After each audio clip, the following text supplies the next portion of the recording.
friends and local early childhood educators and caregivers. This is Miss Tiffany from the Butler Area Public Library, and I'm here to give you a little bit of information on this year's Week of the Young Child virtual learning experience and how you might be able to use it with your classrooms and your child care groups. Every year in April, there is a week dedicated to the Week of the Young Child.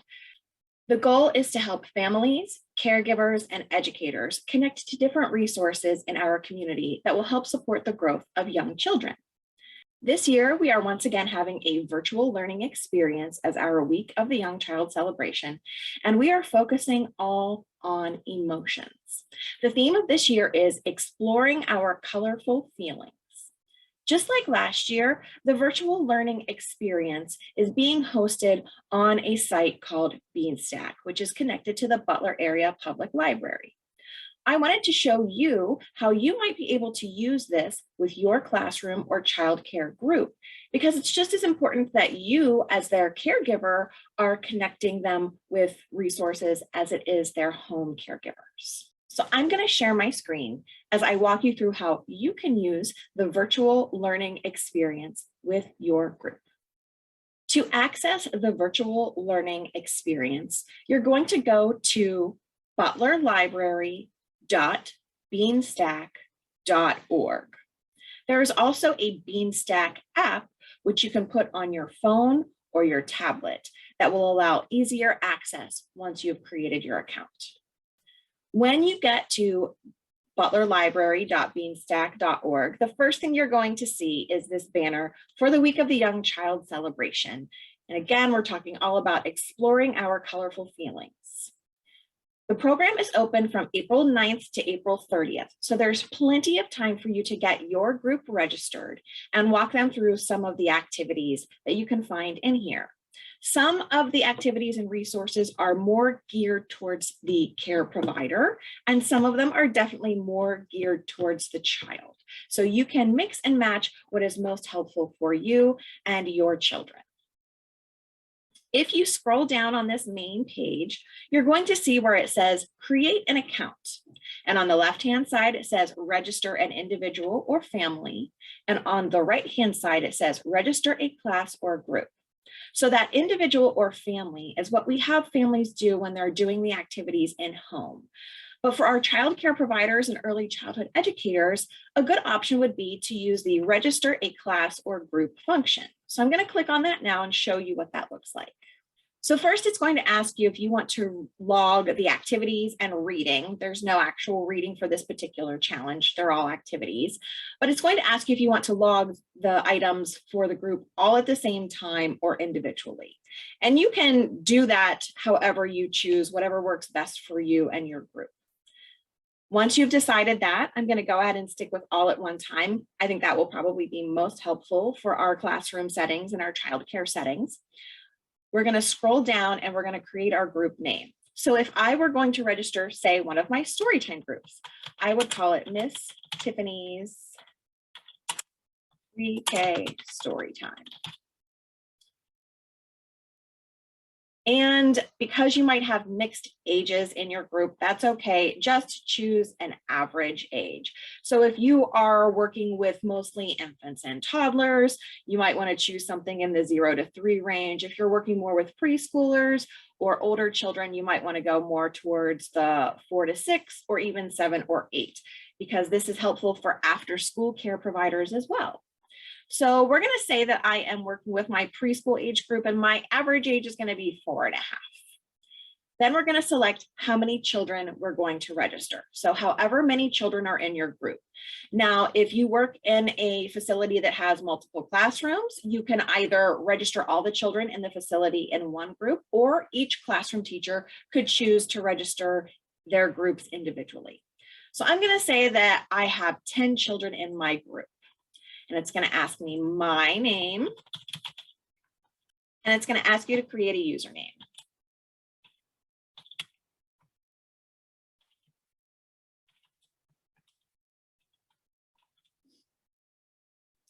If you would like to enter an email and a phone number, you have that option, but it's not required in order to access this. So I'm going to go ahead and skip those parts, and I'm going to create a password.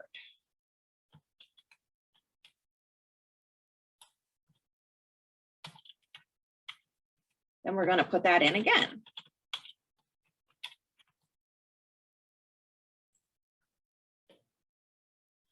So now I have registered my group. As you can see, because it's not April 9th yet, by the time I am recording this, the actual experience isn't open. So I am now pre-registered for this challenge.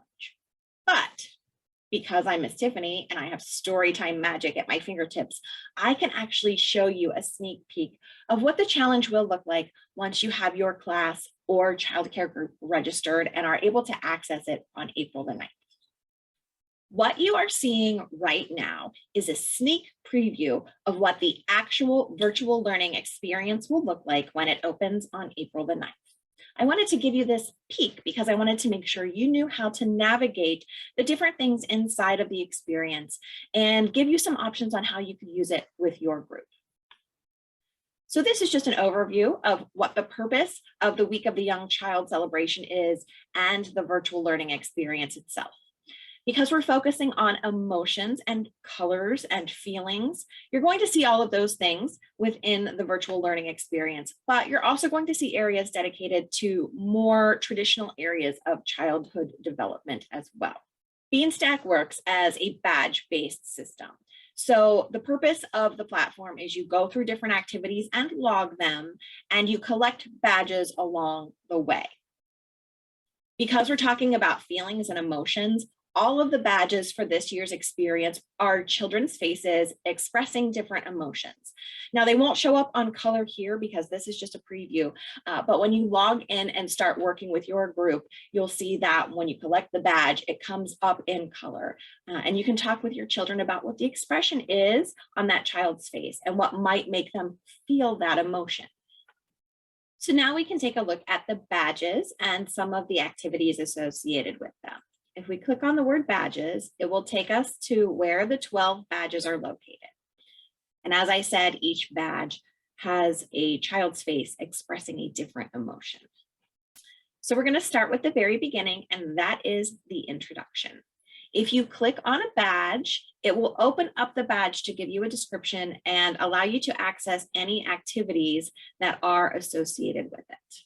So if we click on the introduction, you'll see that this is required for each user to complete, and it's going to ask you a few questions. So it's going to ask, what is your home library? How many children do you have and what are their ages?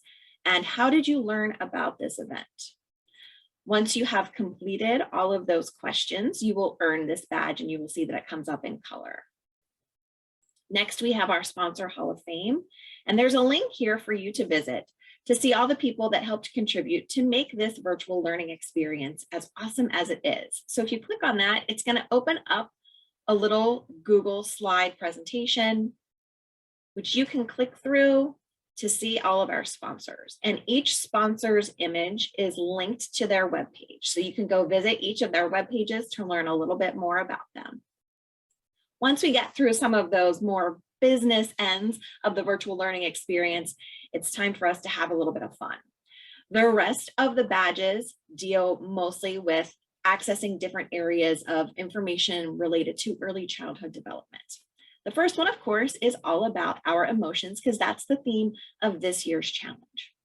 So if we click on this badge to open it up, you see that you only have to do one of the 3 activities as your options.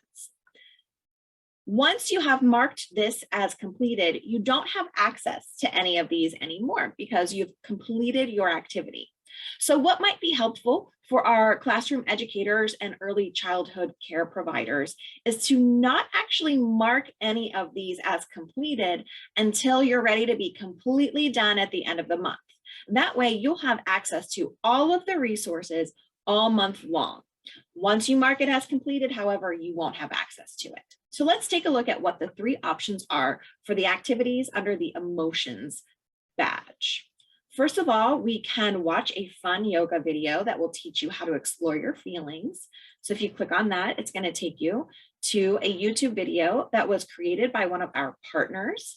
And she's going to teach us a little bit about our emotions and yoga. I invite you to join me on the floor here in a nice, comfortable, easy seat. Maybe you can sit crisscross applesauce. So that's a preview of that option.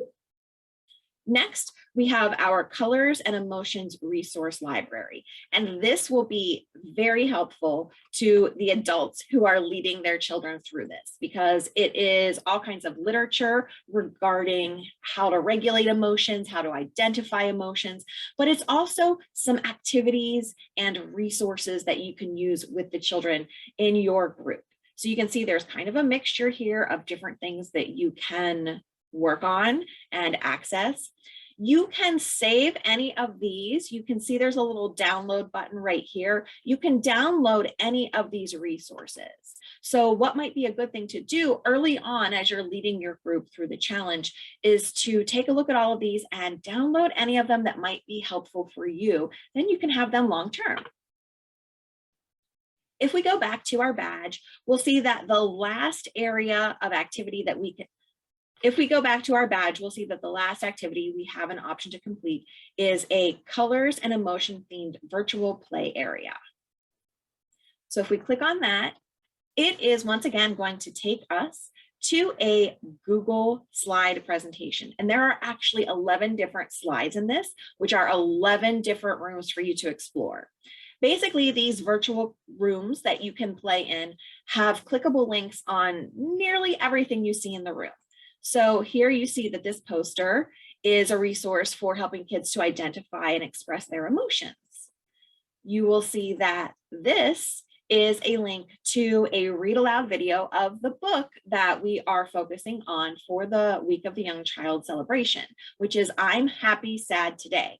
So you can click on this and show it to your group of children so that they can have the book read to them.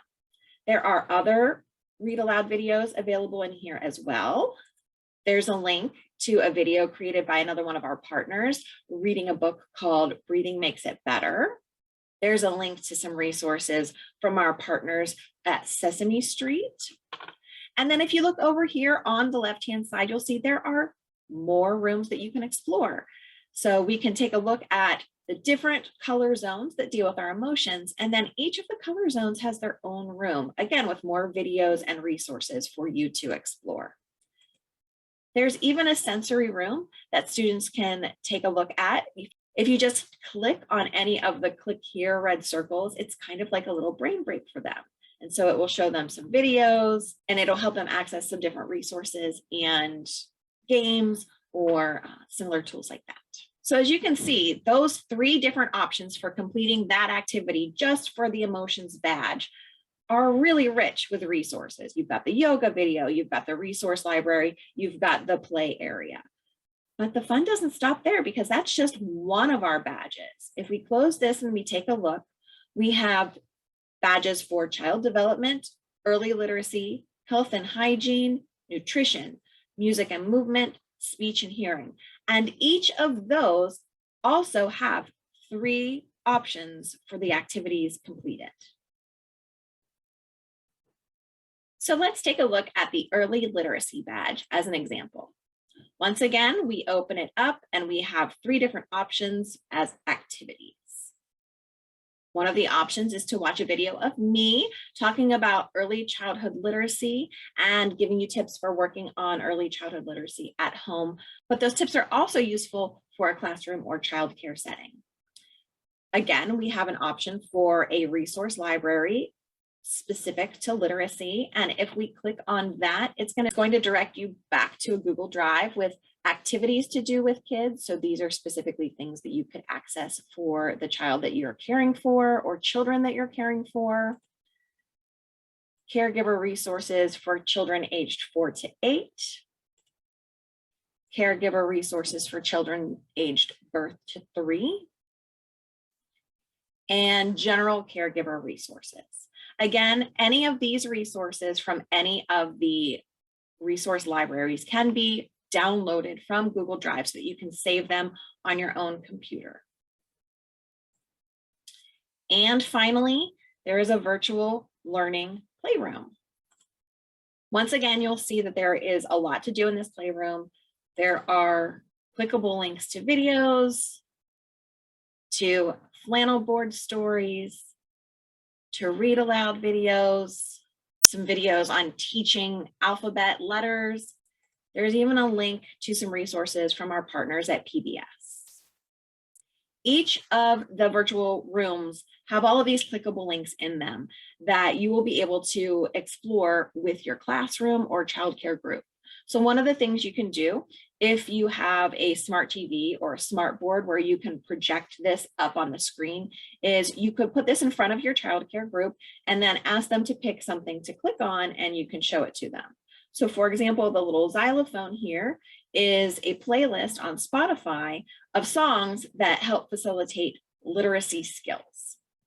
Each of our early childhood development areas is structured the same way, where there are options of activities to choose from, whether it is watching a video, accessing the resource library, or interacting in the virtual playroom.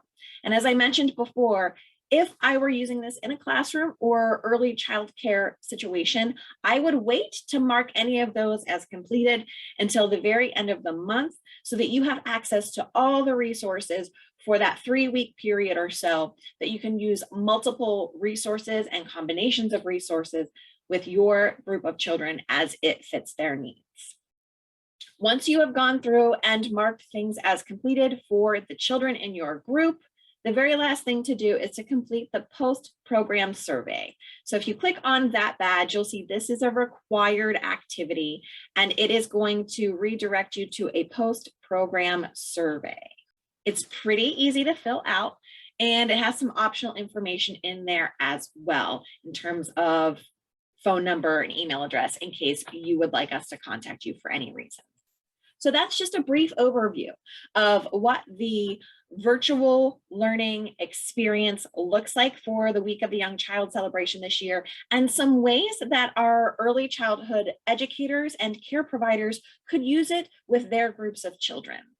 I'm always happy to answer any questions regarding the Beanstack app, how to navigate it, and the options of activities that are available for the 2022 Week of the Young Child virtual learning experience. You can reach out to me at the Butler Area Public Library by calling 724-287-1715, or you can email me at tharkleroad@bcfls.org. I hope you find this video helpful and that your children enjoy the Week of the Young Child. Thank you so much for watching.